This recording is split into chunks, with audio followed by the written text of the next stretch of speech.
Welcome back to Söderåsen. Well, this isn't Söderåsen, this is a nature preserve right next to Söderåsen. As you can see, we have completely different conditions today. There's some snow and quite strong gusts of wind today.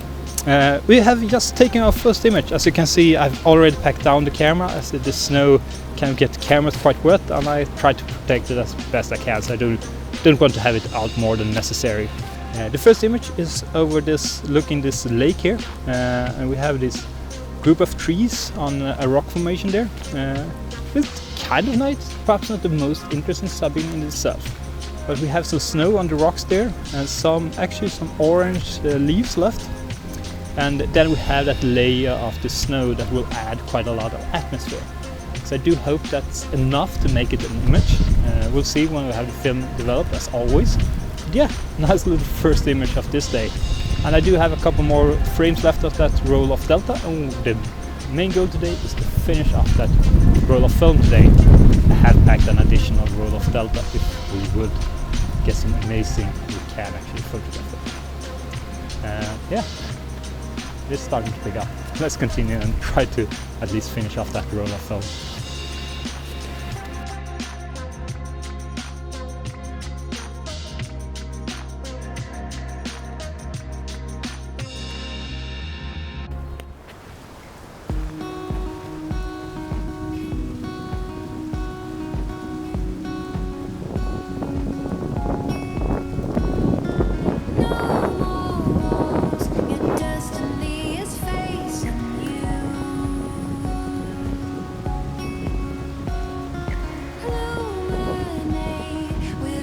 So I actually noticed the scene when I set up the digital camera to film myself as I just walked past it.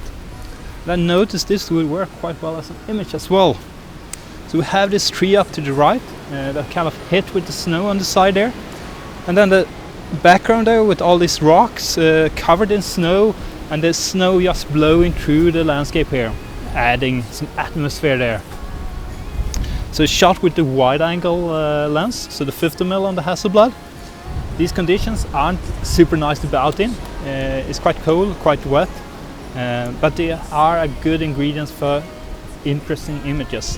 They are like that added spark you need to make really nice images.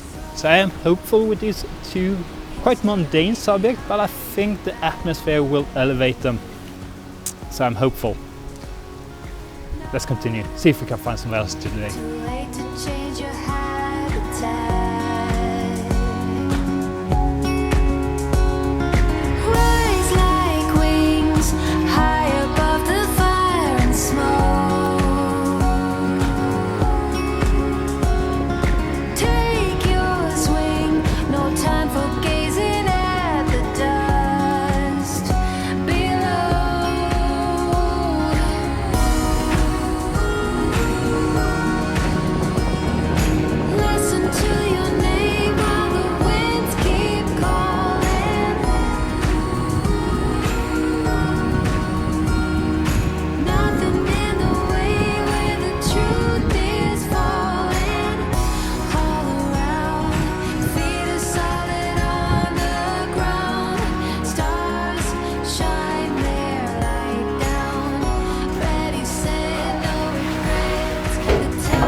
Just having a small little break in this wind shelter. It's quite nice to put up these wind shelters, quite a lot of the nature preserves here around.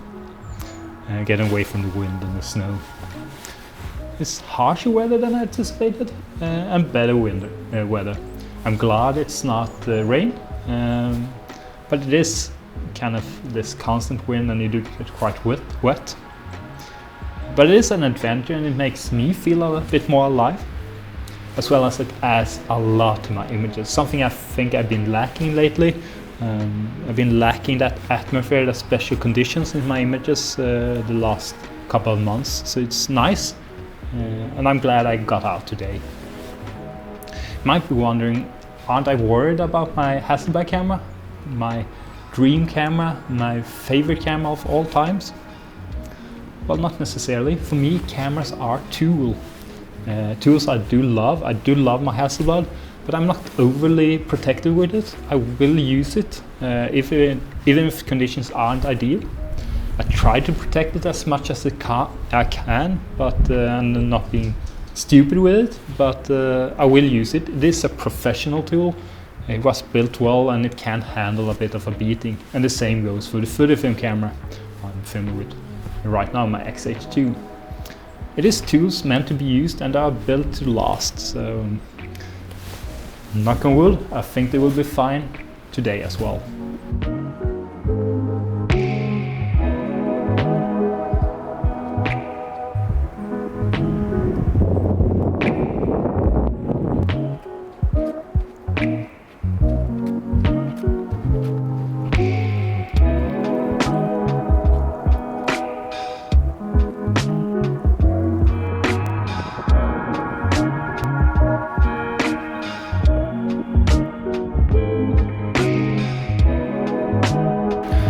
So final image with the Hasselblad.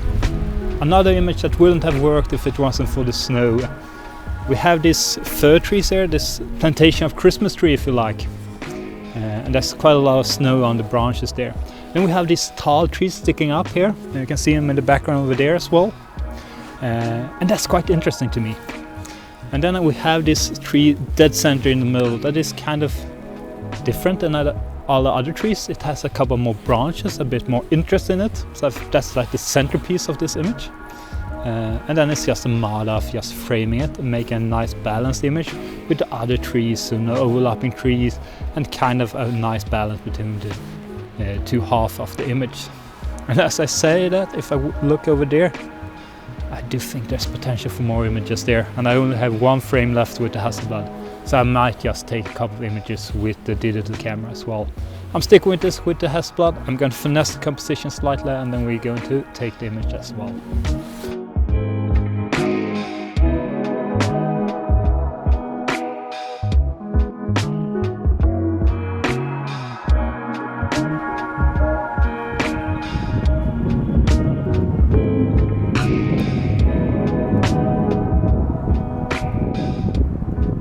So this is actually quite awesome. I'm really enjoying myself. So we're over that, moved closer to that, with the area I spotted before with the Hasselblad, and using the digital camera, the H2, Fuji H2, with the 16 to 80mm. Then I put it on a 1:1 crop and the acres film summation. Works incredibly well because we have this, it's snowing, of course. We have these snow-covered trees. Then we have like these Christmas trees with the snow on them. Then we have like these darker trees here, and they are hit by the snow from one side. So you have one lighter side and one darker side, almost like in real life Dutch and burning. Works incredibly well in black and white.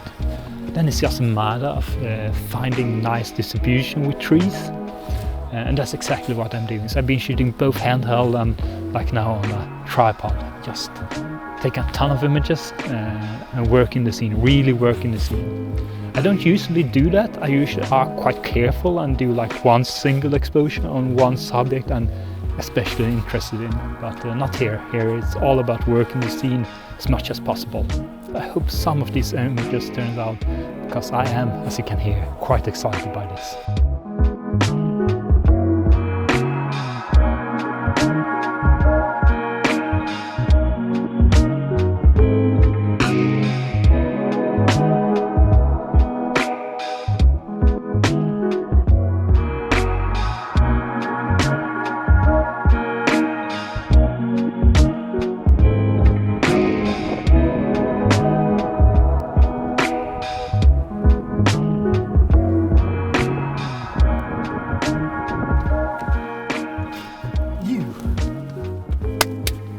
Kind of cold and wet. Not that cold, mostly wet. I always kind of get anxious when I do get this condition. They are great, lovely, but I always feel like it's a missed opportunity.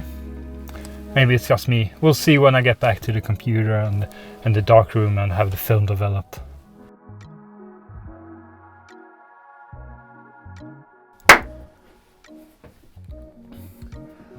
Welcome back. I hope you enjoyed that little outing.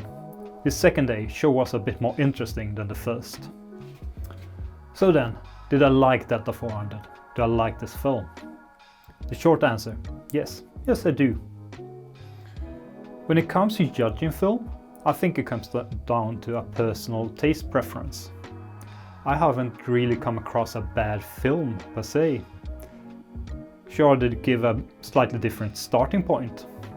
A bit more contrast, perhaps some more shadow details, and some other technical aspects. I personally don't have a good way of judging that. Instead, I use 3 very unscientific criteria when I judge a film. The first one, and probably the most important one, how does the film make you feel? You know, when you have the film strip back from the lab or from doing the development yourself like I do, how does it make you feel when you look at the negatives? Do you get that sinking feeling like, what am I doing? And you get that every time you get a film back. Well then, that film probably isn't for you. If you instead look at the film strip and you kind of feel like a rock star, then you found a rock star film.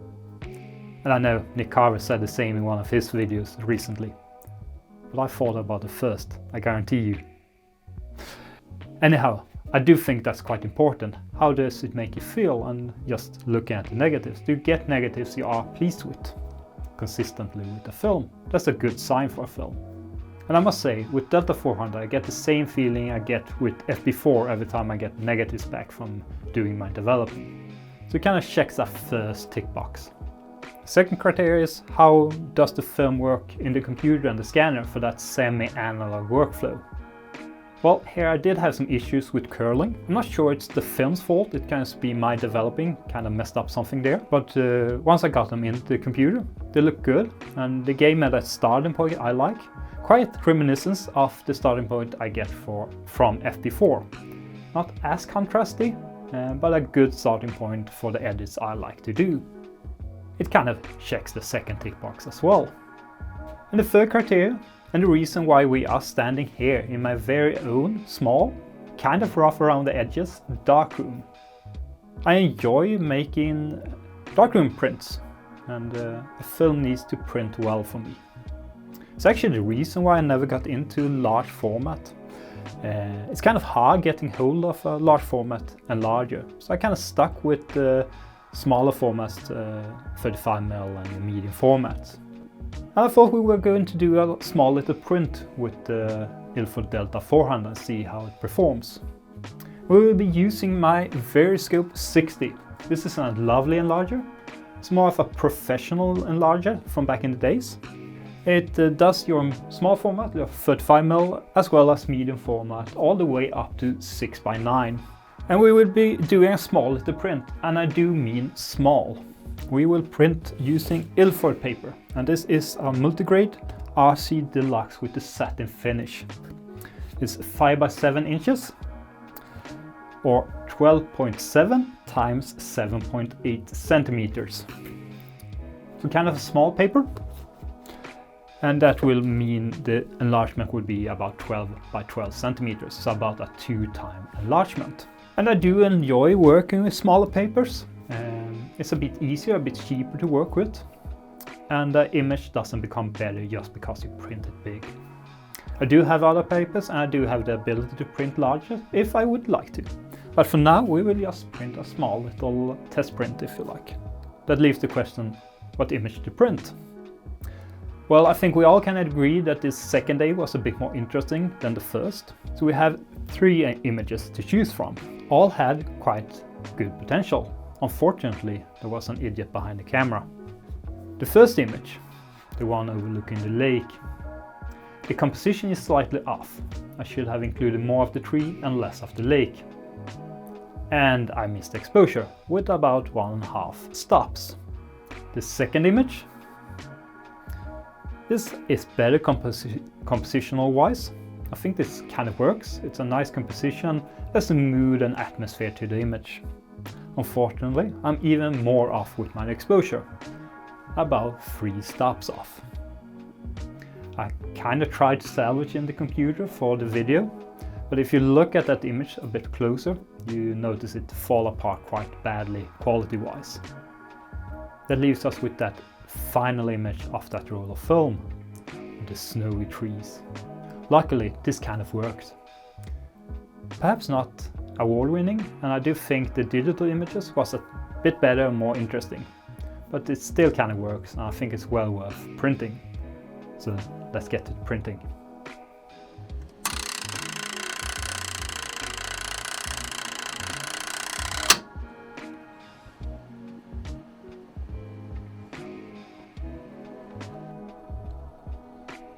So I ended up doing a very straightforward print. The only thing I did was I added a filter to the enlarger. With multigrade paper you can modify the contrast, the hardness of the paper, using filters. So I added a 3.5 filter from my Kodak Poly Contrast filter set. And this will give me a semi-hard paper. And simple as that, we have a finished print. How does it look? Brilliant. Like it was taking one of the best film cameras ever made and on good film and good paper, taken by a semi-competent idiot.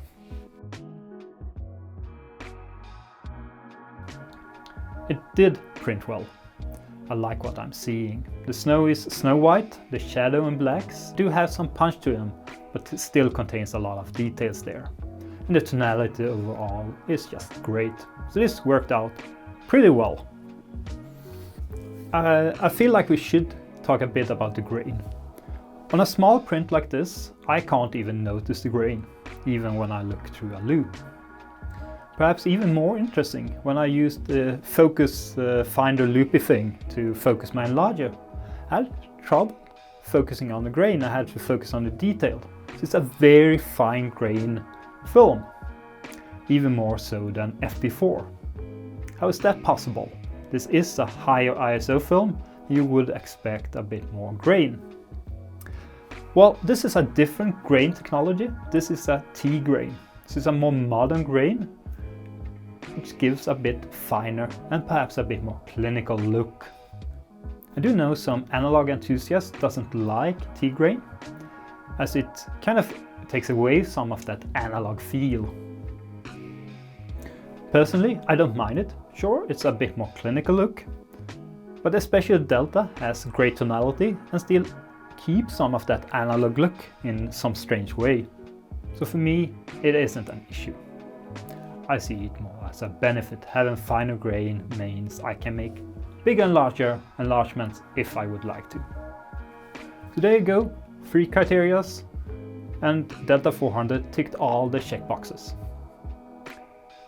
So has it earned its spot in my photo bag as my 400 film going forward? Well, it would have if it wasn't for the price. It is a bit more pricey than FP4 and HP5, but that is to be expected as this is the professional line from Ilford. And compared to Kodak, it is still a steal. I only wished someone would put out a film for the budget-conscious photographer who values quality. I do wonder. Until then, I do have 4 more rolls in the fridge, so for now it is my ISO 400 film. With that said, it's time to end this week's video. Thank you so much for watching. I'll see you in the next one. Take care and bye.